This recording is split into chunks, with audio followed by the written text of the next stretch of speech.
ত্রয়োদশ জাতীয় সংসদ নির্বাচনে 3 জন প্রবীণ নারী প্রার্থী আলাদা করে দৃষ্টি আকর্ষণ করছেন।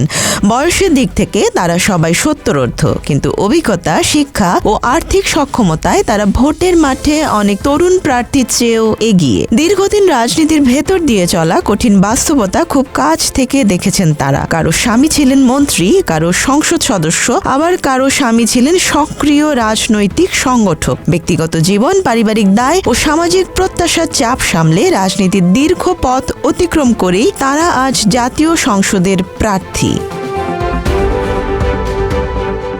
এই 3 নারী হলেন নরসিংদী 5 আসনের জাতীয় পার্টির প্রার্থী মেহেরুন্নেসা খান হেনা, নোয়াখালী 1 আসনের জাতীয় সমাজতান্ত্রিক দলের প্রার্থী রেহানা বেগম এবং ময়মনসিংহ 6 আসনের স্বতন্ত্র প্রার্থী আখতার সুলতানা। আসন্ন নির্বাচনে নারী প্রার্থীদের মধ্যে বয়সে তারাই সবচেয়ে জ্যেষ্ঠ। 3 জনই উচ্চশিক্ষিত, আর্থিকভাবে সচ্ছল এবং রাজনৈতিকভাবে অভিজ্ঞ। 2 জন দলীয় প্রতীকে নির্বাচন করছেন, একজন প্রতিদ্বন্দ্বিতা করছেন স্বতন্ত্র পরিচয়ে। তাদের প্রত্যাশা একটাই, এবার ভোটাররা যেন প্রতীক নয়, যোগ্যতা ও অভিজ্ঞতার ভিত্তিতে সিদ্ধান্ত নেন। নির্বাচন কমিশনের তথ্য মতে 12 ফেব্রুয়ারি অনুষ্ঠিত ত্রয়োদশ জাতীয় সংসদ নির্বাচনে মোট প্রার্থী 2017 জন। এর মধ্যে নারী প্রার্থী মাত্র 85 জন। শতাংশের হিসাবে যা মোট প্রার্থীর 4% সামান্য বেশি। ইসিতে জমা দেওয়া হলফনামা বিশ্লেষণ করে দেখা যায়, নারী প্রার্থীদের বড় অংশই শিক্ষিত ও কর্মজীবী। প্রায় 75% নারী প্রার্থী স্নাতক বা স্নাতকোত্তর ডিগ্রিধারী এবং প্রায় 67% কোনো না কোনো পেশায় সক্রিয়। বয়সভিত্তিক হিসাবে 70 বছরের বেশি বয়সী নারী প্রার্থী রয়েছেন মাত্র 3 জন, যারা হলেন এই মেহেরুন্নেসা, রেহানা বেগম ও আখতার সুলতানা। নরসিংদী 5 লাঙ্গল প্রতীক নিয়ে নির্বাচন করছেন মেহেরুন্নেসা খান হেনা। রায়পুরা উপজেলা নিয়ে গঠিত এই আসনে তিনি ভোটারদের দুয়ারে দুয়ারে গিয়ে প্রচার চালাচ্ছেন। তার জন্ম 1954 সালের 18 জানুয়ারি। মনোনয়নপত্র জমা দেওয়ার সময় তার বয়স ছিল প্রায় 73 বছর। হলফনামা অনুযায়ী তিনি বিএ পাস। পেশা হিসেবে উল্লেখ করেছেন গৃহিণী ও রাজনৈতিক কর্মী। তার বার্ষিক আয় 23.5 লাখ টাকার বেশি। নগদ অর্থ, ব্যাংক আমানত, সঞ্চয়পত্র ও সেভিংস ডিপোজিট মিলিয়ে তার আর্থিক সক্ষমতা উল্লেখযোগ্য। রাজধানীর গুলশানে তার নামে একটি ফ্ল্যাট রয়েছে 35 ভরি স্বর্ণালংকার।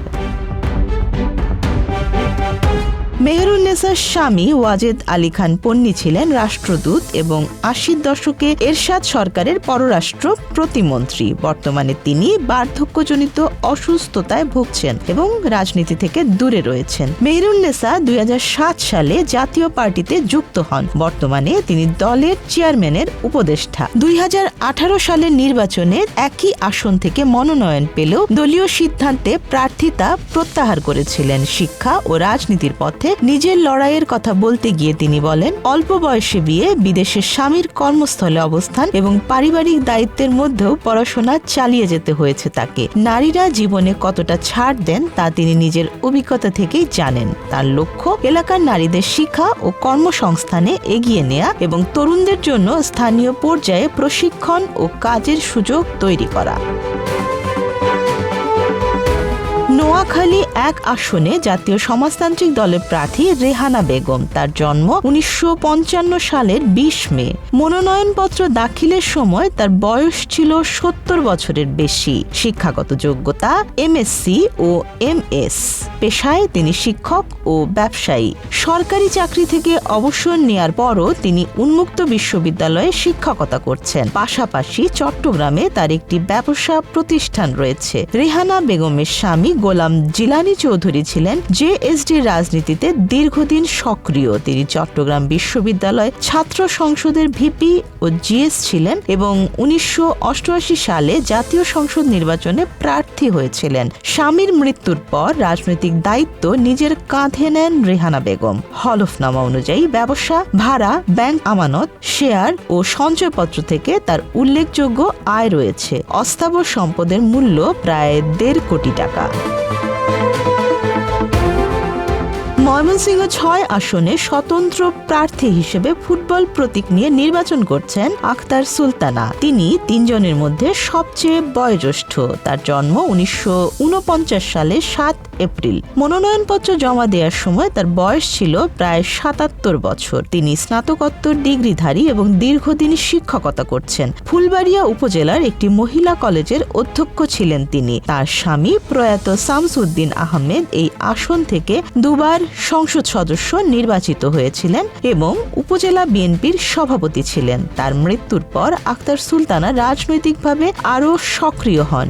এবার বিএনপির মনোনয়ন না পেয়ে তিনি ও তার ছেলে স্বতন্ত্র প্রার্থী হন। তবে দ্বৈত নাগরিকত্বের কারণে ছেলের প্রার্থিতা বাতিল হয়, ফলে একাই ভোটের মাঠে রয়েছেন আক্তার সুলতানা।